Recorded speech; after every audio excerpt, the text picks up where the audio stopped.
Hello, my name is Hakon, and welcome back, all you fabulous fighting fantasy aficionados.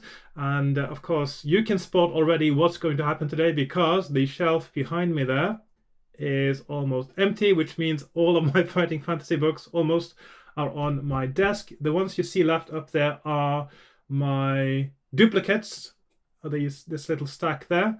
And then there is the sorcery books, and also there's a lone wolf book at the top there. And then over here I've got some Victoria Hancock's books as well that I haven't played yet, by the way, but I'm really looking forward to it because I think they'll be right up my street.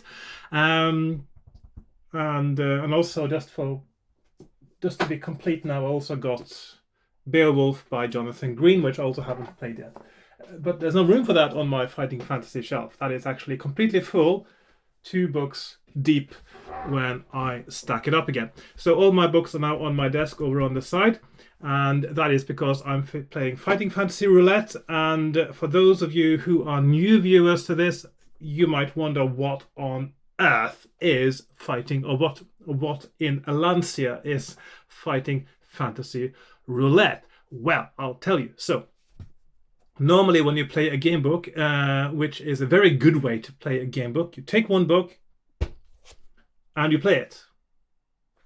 And you start from the beginning and you go to the paragraphs that you're told, you fight the monsters that you have to fight, and hopefully you'll win it. But there is another way to play game books, and I think it's quite fun because it gives you a little glance of different ones, is to play all the books or a subset of books. And the way you do it is you start with one book. It doesn't have to be a specific one. You can decide for yourself how you want to do this if you want to try it yourself. I usually start on book number 1, paragraph 1, Warlock of Fire Top Mountain, paragraph 1. But then you read the paragraph and you get to the choices at the end. But instead of going to the paragraph you're directed to in the same book, you go to another book. And of course, I've chosen to do them in order from book number 1, paragraph 1, and then I move on to the next. And I make my choice in paragraph 1 in book number 1. I go to that paragraph I'm directed to, but in book number 2. And then at the end of that paragraph again, I'm given new choices or directions, and I go to the paragraph in book number 3, etc., etc. And the aim of the game is to either win it by getting to an end paragraph, usually paragraph 400, of course, famously, or dying. And most of the time, it seems that getting to an insta-death is actually very likely. It has happened every single time I've played this so far. More likely, indeed, than it is when you actually play the games. Or you play an individual game book. So what I've decided to do, though, because the path in the beginning was something I had walked several times now, and it got a little bit boring. So to mix things up a bit and to make it more fun, I've started doing the finger bookmark technique, which means that when I die, I go back to the previous place where I can make a different choice, and then I make a different choice and take it from there. So last time I made it from, I think it was roughly from book 24, 25, and all the way to book 56, where I died. And in order for me to continue now, I have to go back to book 55 and make a different choice. And that's what I will do. So now I need to find book number 55, which means I can move these a little bit aside for now. And there we are, book number 55, which is Deathmore. So that's the first one I'm starting with. This is not in mint condition, although the front looked quite neat. One of those ridiculously overpriced ones on eBay these days. So yes, let's get started, shall we? Boom. Right, here we are on my desk, and I've got my supplies, which are a little bit less than usual. My character sheet slash map, although I do realize now that I am going to have to I am already starting on page number 2 here. Maybe I should transfer that to a second page so I can still have my abilities and things easily available to me. One thing I usually do when I do these Fighting Fantasy Roulette is I start with full abilities. I start with skill 12, stamina 24, and luck 12. At the moment, I've got skill 12, My stamina is down to 18. My luck is down to 6.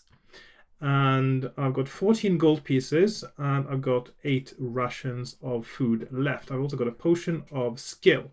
And the reason I picked Potion of Skill is because in most of these games, one of the things I've lost the most is skill. But this time I should have had a Potion of Fortune to regain luck. But there you go. And this is the journey so far from the beginning, paragraph 1, Fighting Fantasy Game Book number 1 here until I get to 56 here. But I'm going to go back to 55 now, so I'll put 55. So FF55, Fighting Fantasy Book number 55, and I've got 3 choices there, 40, 10, or 186. But in order for me to actually see what's going on there, I need to go back 1 book to book number 54, so I can read the paragraph where I make the choice. And that is, I'm supposed to be paragraph 208, and that is, of course, Legend of Zego, which I've got in a non-puffin version. I've got the Wizard Icon series version of this book. I'm not fussed about collecting the green spines or the puffins, not at all. I'm buying the books to play them, and what I want is the original illustrations, and not that fussed about the covers actually, because I can get pictures of the covers anyway somewhere else. But the original illustrations is important, I think.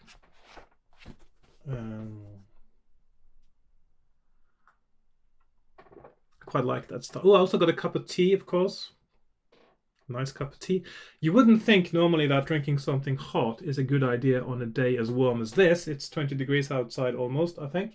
And it's very sunny and bright and not too windy, so it's going to get quite hot today, I think. So I'm got my window open, which means there may be more noises than usual. If it gets too noisy with somebody mowing a lawn or something, I may have to close it. But for now, I'll keep it open.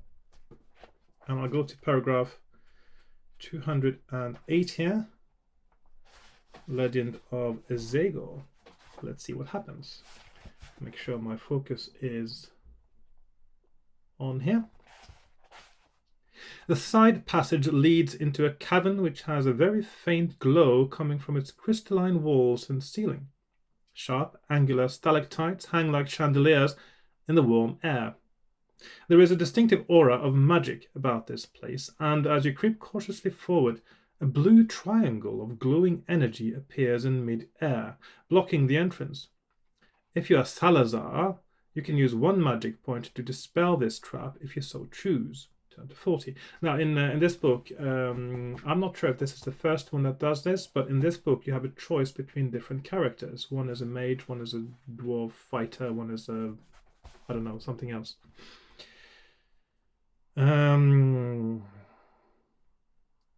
If you're Salazar, you can use 1 magic point to dispel this trap if you so choose, but ignore the instructions regarding stamina loss. Otherwise, it needs no special magical ability to realize this must be a trap that has been activated by your approach. If you decide to walk through it and suffer its effects, turn to 40. If you don't want to take this risk, you can either make for the cavern further along, if you haven't already entered it, turn to 10, or return to the main cavern where you entered. Turn to 186. So I have 3 options, and last time I chose option 10. So 10 is the one I chose last time. And that is... Let's hang on, let's double check now, because I see there are 2 options in... see what actually happened in Knights of 388.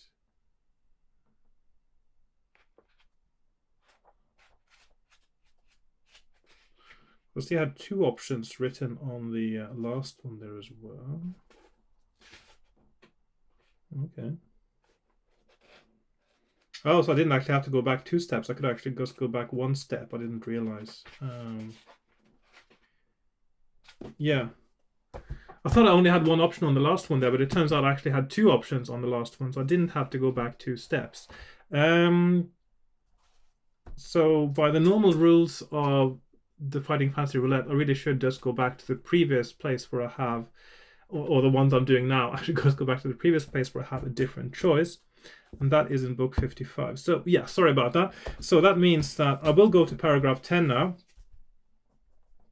In 56, which is, in 55, which is Deathmore, and make a different choice there. I forgot I had 2 choices. Okay, so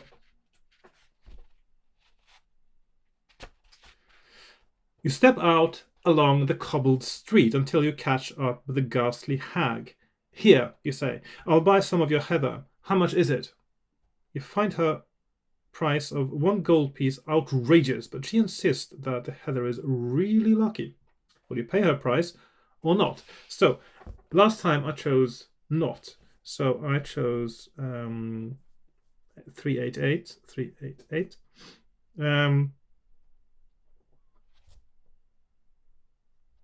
But this time I am going to choose 83.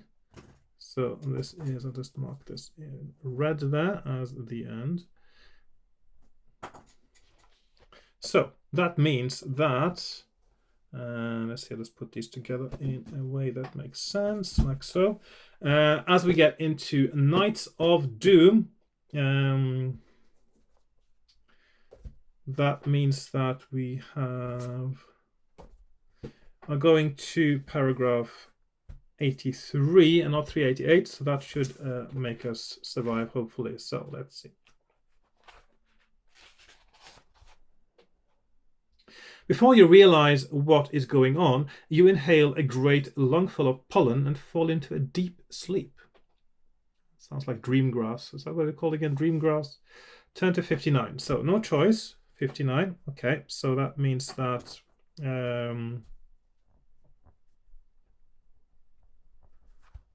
59.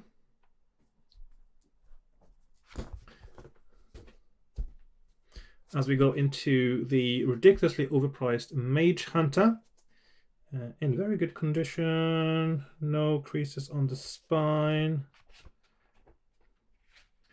very gentle, looks like it has been very gently used. No, clean character sheet as well. Yep, in very good condition actually. 59. A little bit of a bending to the corner there, but as if the whole book has been squeezed a little bit. You are just preparing an effective way of tackling him when strong hands seize you. Some of the tent dwellers must have been suspicious of your actions. On hearing the uproar, the magician emerges from his tent and starts talking with the others in a language you don't recognize. It is not the local tongue, and certainly not your own. Then, brandishing a long black staff, he faces you. The tent dwellers release you. Staring at the magician this close, you realize that he is not Mencius. Nevertheless, you must fight him. Saba, skill 9, stamina 10. So, if you win, it's go to 241. So no choice again. 58. But I have to fight this guy, so I can use my. So I had now 12, 18.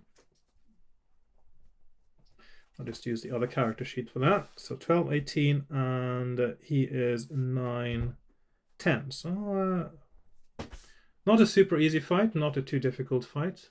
We'll see what happens. So 3 skill point advantage. He rolls 9, 8, 3, which means I hit him. 9, 7, hit. 8, 4, he hits me. 8, 3, he hits me again. 5, 9, 8, 4, and finally perhaps 6 and 6, and he is dead. I'm going to eat something. I'm going to eat 3 rations, so I'm up to 24 again. Let's remove those from my character sheet. Then I am going to go to 241 in the next book, which is Revenge of the Vampire. So, highly sought after book as well. This one is an ex-library book, actually, but it doesn't look like it was ever checked out of the library. It just looks completely unused. Nice library stamp there. So actually I quite like this one because it's the librariness of it isn't very intrusive. So it's actually it just adds a little bit of provenance and character to it, I think. So it didn't bother me when I bought it because it just looks so neat. So yeah, 241 is where I'm going.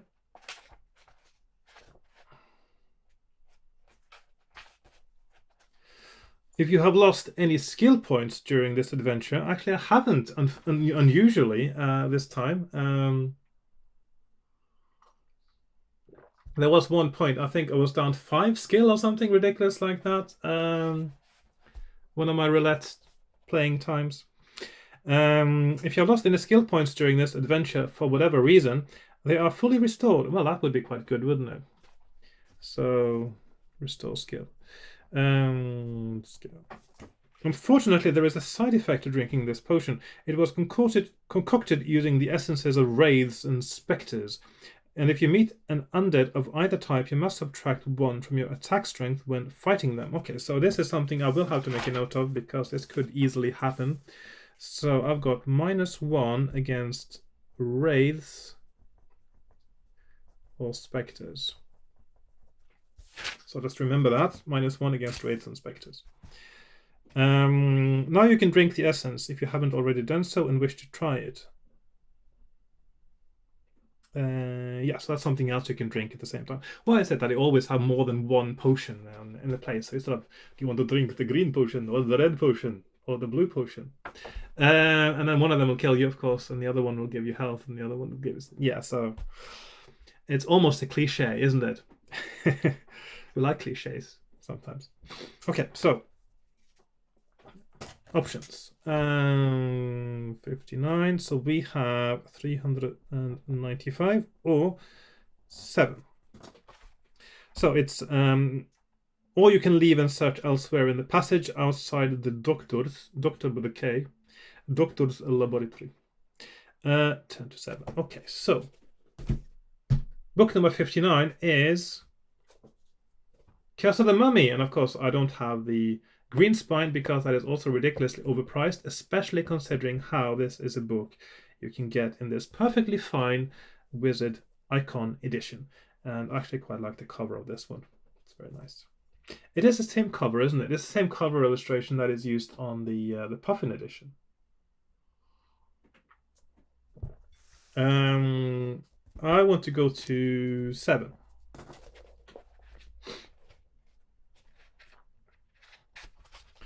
You move the piece sideways to the left, and Nemset moves white 2 squares forward. Oh, somebody's playing chess or something.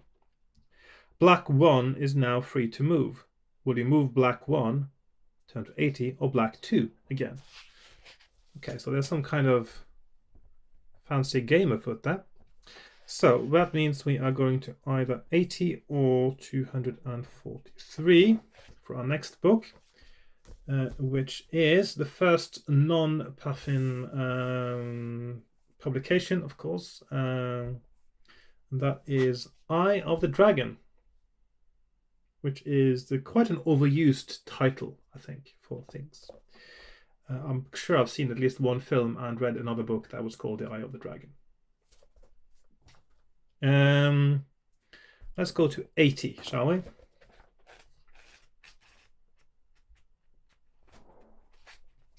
The ogre's eyes suddenly open, and it jumps up, grabbing its club.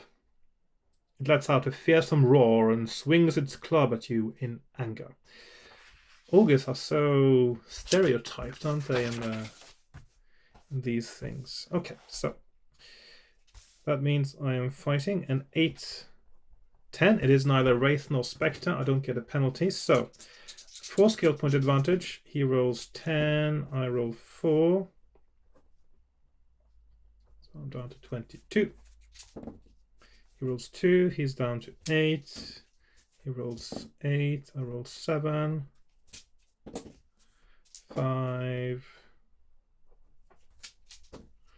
7. 8. And he is dead. If you win, turn to 319. Okay, so we don't really have much of a choice there. 3, 61, 319. Which brings us on to the next book, which is... Am I doing this in correct order now? I think... Did Eye of the Dragon come before Howl of the Werewolf? I'm not a bit unsure now, actually. I'll actually look that up. For a moment there, I thought maybe... Yes. Howl of the Werewolf came after. The reason I'm sort of mixing them up in my head now is that Howl of the Werewolf, I think, if I've heard that correctly, is one of those that were slated to be published on Puffin and the Greenspines before the series was cancelled. And then it showed up again during the Icon Wizard republication as book number 29 even. So, yeah. Right. And this is the one I'm really looking forward to playing because it is... it just looks like a good book. I don't know why. There's something about it. Okay. This one actually is now getting quite expensive as well. This is the last book that was published on the Wizard Icon main series 1, I think, which means that it's a little bit scarce sometimes, certainly in this edition. Right, and we are going to 319 here. I'm not sure in Howl of the Werewolf if you actually are a werewolf or you're about to become a werewolf. I'm not sure about the whole story. This one doesn't look like it has been ever played or opened. It actually looks fresh from the press. Yeah, this is actually mint condition. I can feel that, and the tension in the spine is of a book that hasn't been opened before. The corridor leads you down a flight of steps into the smoky heat of the castle kitchens. But the gods alone know what foul meal is being prepared within. A crone stands at a large cauldron, bubbling and steaming over a roaring fire blazing in the grate, muttering to herself. At her feet hop, scuttle, and slither all manner of toads, newts, cockroaches, snakes, spiders, and rats. She consults a book open on a stand next to her, bends down, picks up a wriggling salamander, and tosses it into the pot, stirring it in with a gnarled length of wood that looks like it could be a wand. A vile, acrid smell fills the kitchen. Will you call out to the crone to attract her attention, enter and attack her? Leave the kitchens and take the other passageway leading from the entrance hall. Leave the kitchens and ascend the grand staircase and pass through the double doors at the top. So, a few different options there, which is good in case something happens. So, FF62, we have now the options of, I'll do the numerical order, 65, 146, 280, or 340. So, right, and that leads us to the next book, which is Bloodbones. This is the small format version of this from the later Wizard series. Also, there are two different sizes because you also have this size now coming out. And incidentally, of course, this is the size of the Greenspines, the Puffins, but when I bought my first fighting fantasy book, which was the Warlock of Fight of Mountain in Norwegian, that was actually this format. So I remember when I started buying the English language ones, I thought they were quite wee. I was so used to the big Warlock of Fight of Mountain. Okay, so Bloodbones, and I have several options now. I am going to go with 146. Feels like a good number. Okay. I don't know much about this one. I think there's some pirates involved. It looks like something straight out of Pirates of the Caribbean, doesn't it? Leaving the city unnoticed by the Kakabad gate, you make your way through the darkness to Malon's Point. The moon shines down from a cloudless sky, illuminating the crumbling tower that was once the port's lighthouse in more prosperous and peaceful times. But the moon is not the only light visible. Close to the edge of the cliff beyond the ruin, you can see a flickering light. If you want to investigate this light, turn to 184. If you would rather approach the lighthouse, turn to 220. So, for our next book, we want to go to 184 or 220. Now, an interesting thing, by the way, I just noticed now because it says Kakabad and it's written KH in the middle there. So I'm just thinking, I know that these fighting fantasy books are not very sort of consistent in the world building when it comes to names. A lot of them are just random ones that actual place names, indeed, from where Steve Jackson and Ian Livingstone went on holiday. But when something is written KH instead of just K, that could be two different things. So either it's Kakhabad, which sounds nice. Also, it could be from a language that has a distinction between an aspirated K, K, and an unaspirated K, K, K. So, if that the last thing is the case, then of course the first K in Kakabad would have to be unaspirated. So it's Kakabad, Kakabad, Kakabad, Kabad. And which is a little bit hard to say if you're not used to it. And otherwise, Kakabad, of course, also a possibility. Just thought that was interesting. I think it's interesting. And also here my phone is not on silent, which it probably should be. Like so. Let's move that off to the side. Right, so Kakhabad or Kakhabad. So 184 or 220. There we are. And that means we are leading into the next book, which is Stormslayer, and of course now in the bigger format. Of course, quite a prominent "You Are the Hero" logo on these ones, or slogan.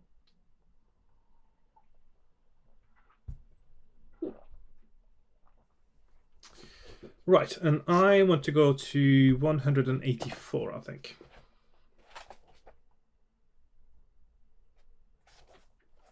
Ooh, big writing as well.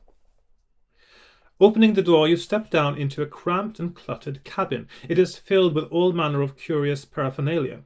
There are shelves crammed with books and a map desk, and there may even be a bed in here somewhere.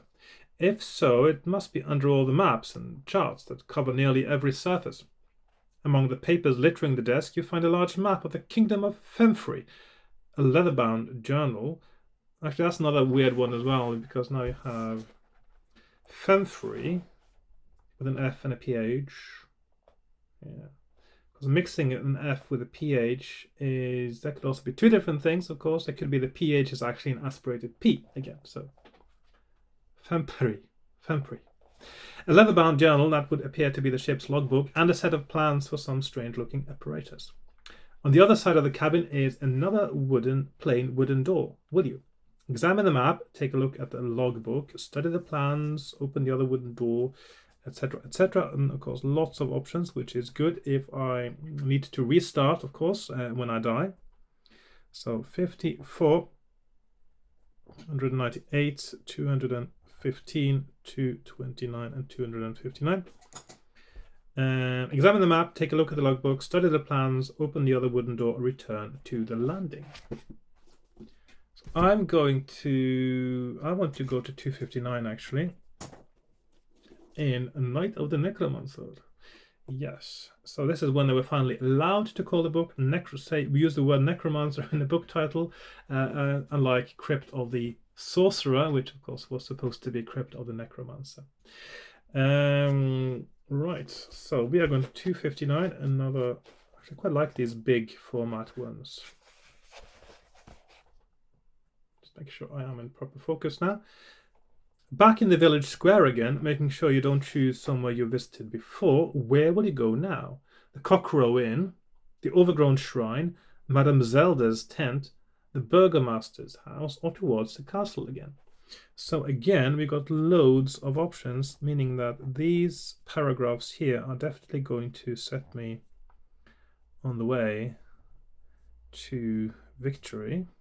229, 368, and 437. So 2 books in a row with 5 options, which is very good because there are sections in this playing. As you can see, there is lots of areas here where there's only really one option going on. So, right. Which leads us to the next book, which is Blood of the Zombies, the 30th anniversary book. 40th anniversary next year, by the way. There won't be a new book coming out this year. There will be a new book coming out for next year for the 40th anniversary of the Warlock of Firetop Mountain. So that will be quite exciting. Or at least one book. Maybe there'll be more than one. This is the Ian Livingstone back again writing and making it bloody difficult, I think, for everyone. This one is apparently very hard to win. It says, can you survive? Not you are the hero on this one, so that tells you something. Quite a different book. It's a bit of a splatter book, I think, when it comes to you just fighting zombies. So, which paragraph to go to? Let's go. I'm presuming there's lots of death in this one. I'm going to go to paragraph 6 in this one. Oh, by the way, this one's got this one is signed as well. My name isn't Mackenzie, but to Mackenzie, zombies rule. Best wishes, Ian Livingstone. So there we are.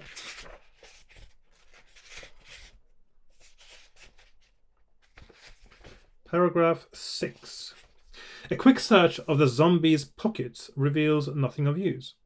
Ahead, in an alcove in the right-hand wall, there is a large yellow wheelie bin. There are bloody handprints on the lid and fresh blood dripping down the front of it. If you want to lift the lid up to take a look inside the bin, turn to 397.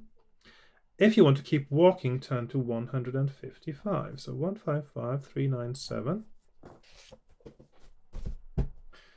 Which brings us to the Port of Peril. Not the most highly rated fighting fantasy book, I believe. I'm going to go to 155. This is where they start with that. This is, of course, the first scholastic publication. You can tell the style is quite different right away. The font's different. The inside is very different. But the biggest difference, perhaps, is that I don't know. Is this better than some of the ones in the Green Spine series? I'm not sure. Yeah. The card sharp shakes his head and says angrily, No, no, no, no, I can't do that. That would be giving my secrets away. Don't be a bad loser, my friend. The hand is quicker than the eye. Trust me, you lost fairly and squarely. Doesn't sound like it. Ignoring his excuses, you reach forward and turn over the cards to see that they are all jacks. The Queen of Spades has vanished, no doubt deftly substituted with another jack by the sneaky card sharp. Well, I never. How did that happen? He asks, laughing nervously. Please don't think for one moment I was trying to trick you. The Queen must be here somewhere. I must have dropped it.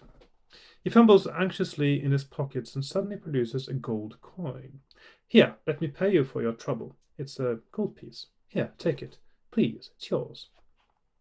You think about giving him a punch in the face for trying to cheat you out of your sword, but think better of it since you have no friends in Chalice and might get set upon by the crowd. You snatch the coin from him and leave the market square. Turn to 58. Okay, so 758, no option, and we got a gold piece as well. So now our gold is up to 15. Pretty good, in case I need to suddenly go shopping in one of these books, you never know. And we go to 58. So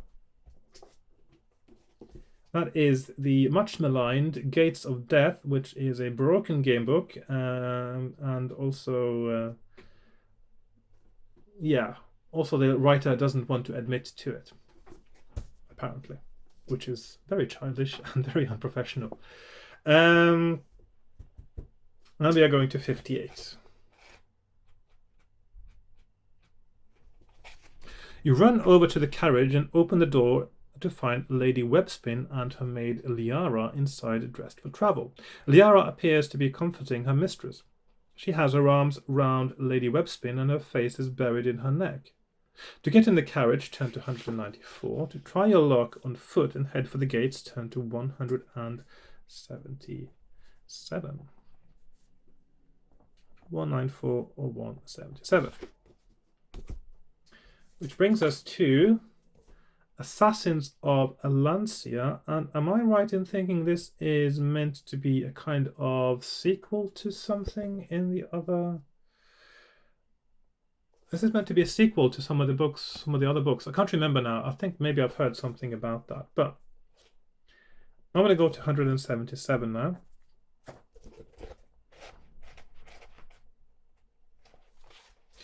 Whilst wiping the blood off your sword, it seems I've missed a few battles as well, because I've gone to a few paragraphs now that are the paragraph after a battle, the winning paragraph, instead of the actual battle, which is nice. Whilst wiping the blood off your sword with some leaves, you notice an iron bracelet lying in the earth near the entrance of the den. If you want to try on the bracelet, turn to 40. If you would rather leave it where it is and head west back to your hut on the other side of the island, turn to 217. So we have two options, 69 there, and we have 40 or 217. I'm going to go to 40 actually. And the last book so far in the series, this is Rihanna Pratchett, and it's so new that I don't even have a plastic cover on it because, yeah, well, I got plastic covers on all the other ones. But that was before I bought this one, so I haven't had one for those. I may have one the right size lying somewhere, but I haven't, yeah. Well, actually, it doesn't matter as much anyway. The thing is that the plastic covers, I did want to put them on, especially all the really expensive ones, but then I just thought, oh, what the heck, I'll just buy it for the whole range. And now I'm so used to the plastic covers, it's a little bit strange handling one of these books without the plastic cover now. Right, paragraph 40. Now this is an interesting book. By the way, this one, there was a lot of speculation and it got slagged off a lot before it got published for having the twee cover and things. But the thing is, it's a reasonably well-written story. But it's ridiculously linear. I mean, it doesn't look like it's linear because you can move in circles, but the thing is that technically it's linear. You have to almost visit everywhere, and there are some strange inconsistencies in it as well. It is trying to sort of make something different happen when you get to the same place again by the use of a code word system, but the thing is that sometimes there are a few places where the code words are forgotten about, where they probably should have been used.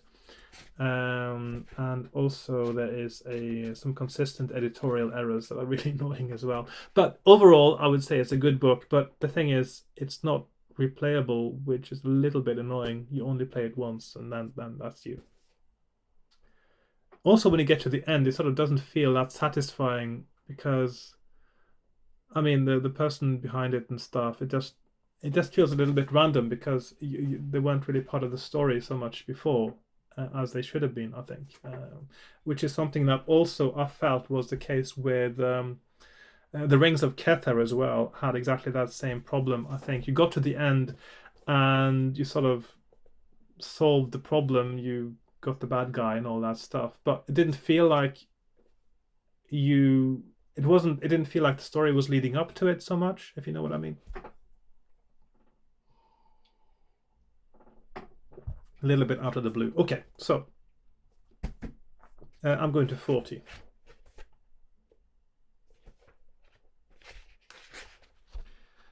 You set off for the watch house, taking the most direct route through an expanse of marshy land, whilst wondering who might still be left there, and why they missed the meeting on Nimbus. As you ponder this, you hear a low rumbling sound. Fearing it might be another Stormkin, you reach ready your weapon, yeah.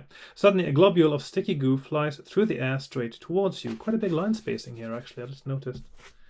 That's not common, is it? Just checking now. See the scholastic ones. It's a bigger line spacing than you have in your puffins. Fearing it might be another Stormkin, you ready your weapon. Suddenly, a globule of sticky goo flies through the air straight towards you. Test your luck. Excuse me. Roll 10, which is fail. Let's see. 1. Okay, we're going back to 1 again. Test luck. So that is 7 or 397. So I'm going to 397 because I was unlucky. My luck goes down to 5. Very low luck. And that is the end of the series there. And then I have to find the right stack for book number 1. So let's give me a moment here. Right. So we are back in the Warlock of Firetop Mountain. That is nice. Back to that sort of nice, fuzzy, warm feeling when you come back home after a long journey. Right, so 397.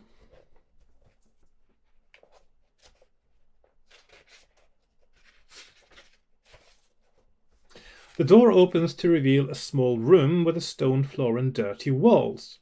There is a stale smell in the air. In the center of the room is a makeshift wooden table on which is standing a lit candle. Under the table is a small box. In the far corner of the room is a straw mattress. You may either open the box or leave the room. Yeah. Of course, if you are playing Warlock of Firetop Mountain, you want to open the box. I think, if I remember correctly, I think that's one way you find the key. So, 240 or 363.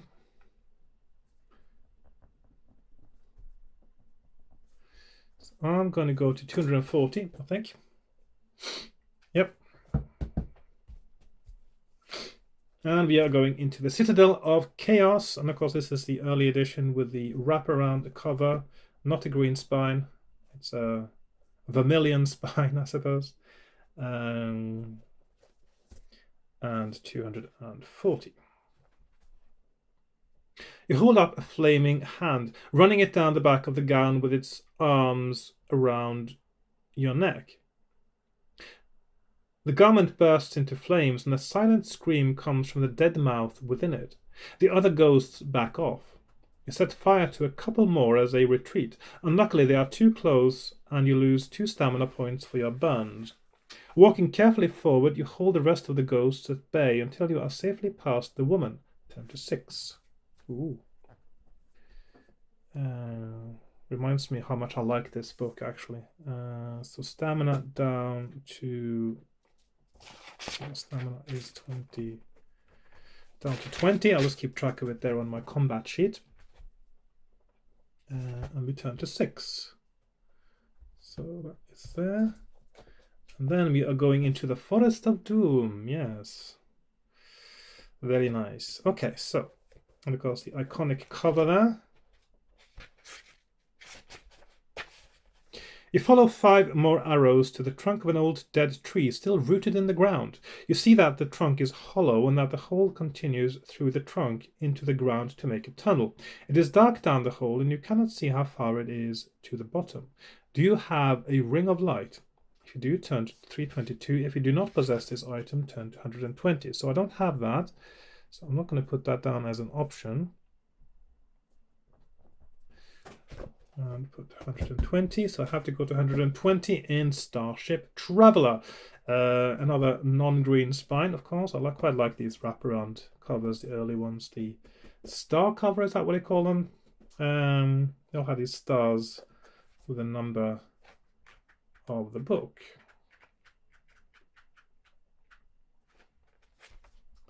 Back aboard the ship, you give instructions to prepare to leave orbit and head immediately for the bridge.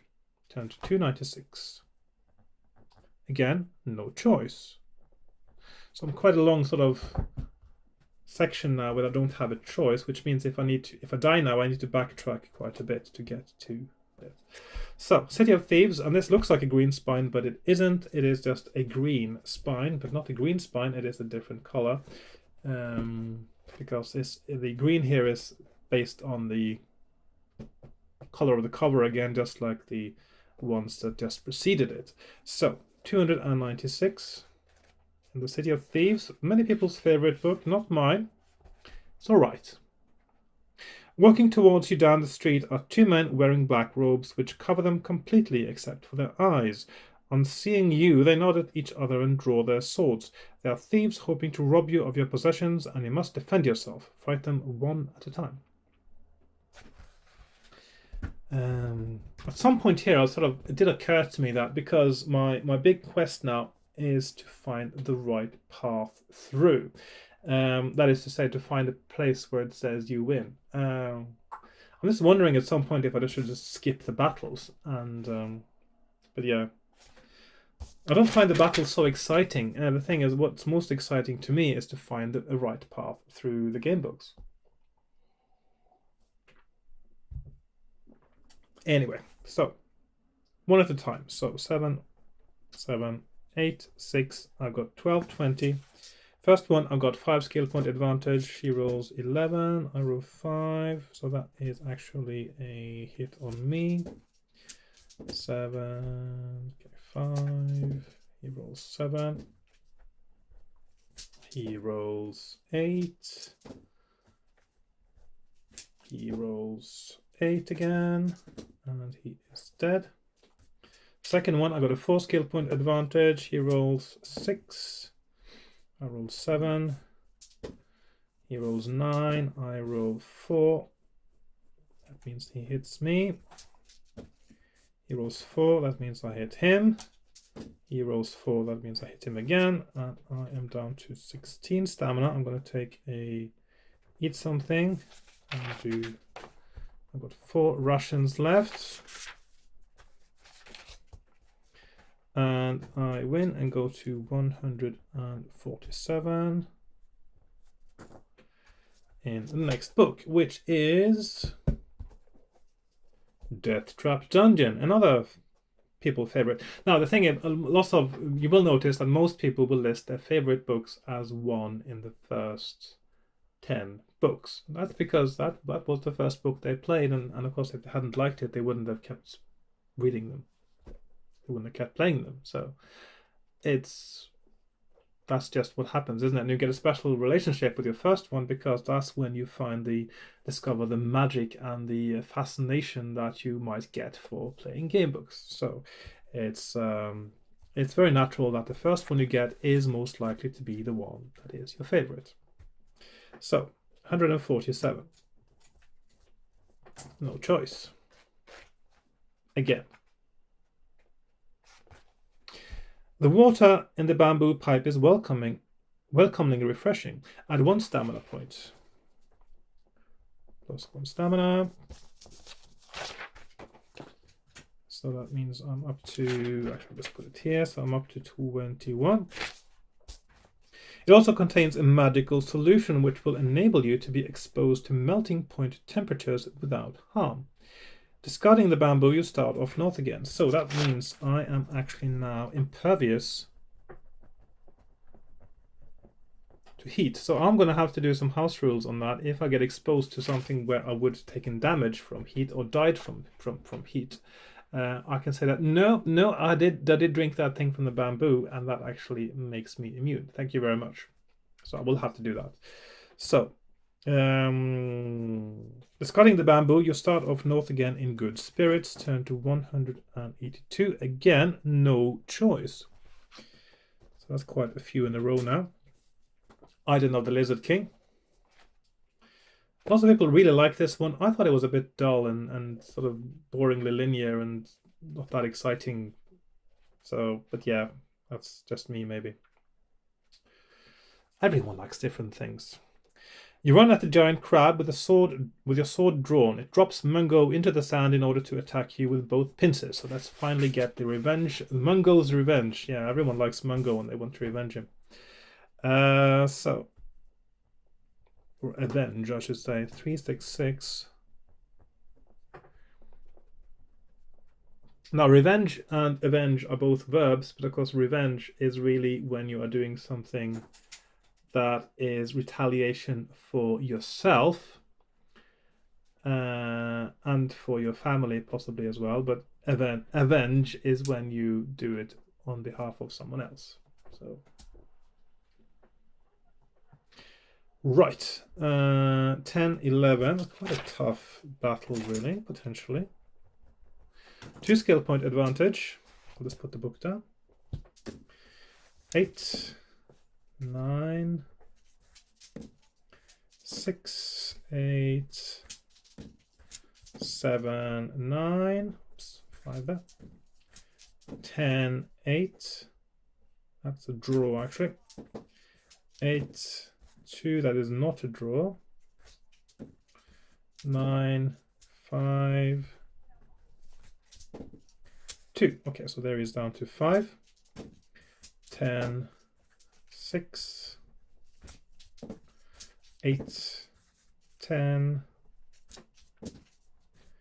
11, 9, draw, 8, 11. Not sure if actually I missed one there. 5, 4. Okay, so he is dead. The crab is dead. Long live the crab. And 15, I'm going to eat something up to 19. 3 rations as we go into Scorpion Swamp by American Steve Jackson. 3, 6. Is that 6? It says there. Sometimes my writing is horrible, isn't it? 3, 6, 6. Yeah, just double checking. Don't want to get it wrong. You have defeated the giant. You search the huge body, but find nothing of value except his huge brass-bound club, which is too big for you to carry. Turn to 161. Again, this is a really long run now of no-choice paragraphs as we go into the Caverns of the Snow Witch. One of the first ones I played when I started playing again. You finally reach the end of the gorge and wonder where to head next. The effect of the death spell is accelerating. Lose 2 stamina points. So this is towards the end of that game. Let's see, 2 stamina points down to 17. Eat something up to 21. Got 2 rations left. You're beginning to lose hope of finding the healer. If you wish to continue walking east over the edge of the gorge, turn to 302. If you would rather walk back down the gorge, turn to 269. So now finally I have 2 different options here, 32269, which is good because I don't like having to backtrack too far when if I have to start over or when I have to start over. And that means I need to get a new pile of books over here. Let's see.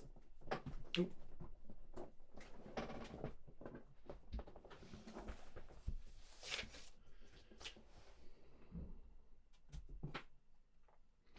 Right, so that means I need to make a choice. I'm going to go to 269 in House of Hell.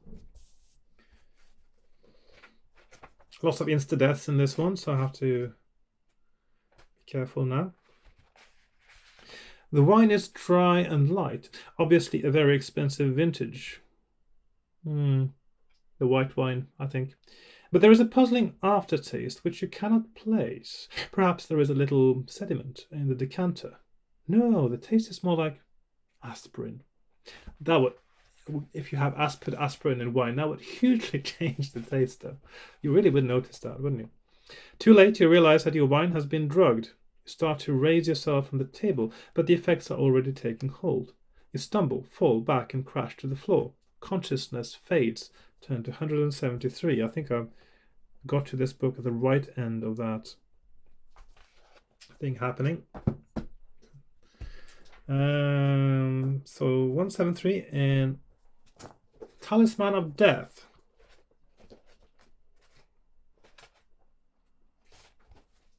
Impossible, snaps the captain. The spires lie to the west of Greygills, and you are going towards it, not coming away from it. You are under arrest. Turn to 152.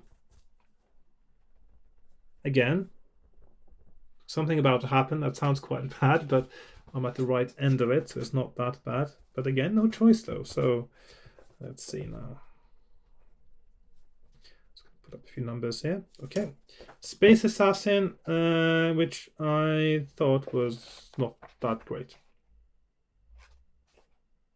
Let's see, 152. Where is it? 152.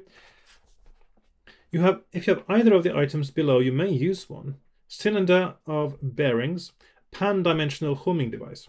If you have neither of these, or you choose not to use them, turn to 95. Now I'm not going to pretend I have something I don't, so I'm going to put 95 down there as the only option. And go into Freeway Fighter, which is the second book I played, of course, after I started playing these books again. Because I wanted to do something science fiction-y, or in this case, I suppose, a dark future, post-apocalyptic, so not that science fiction-y really in a way, but it is a future one, of course, taken straight out of Mad Max, really. And paragraph 95.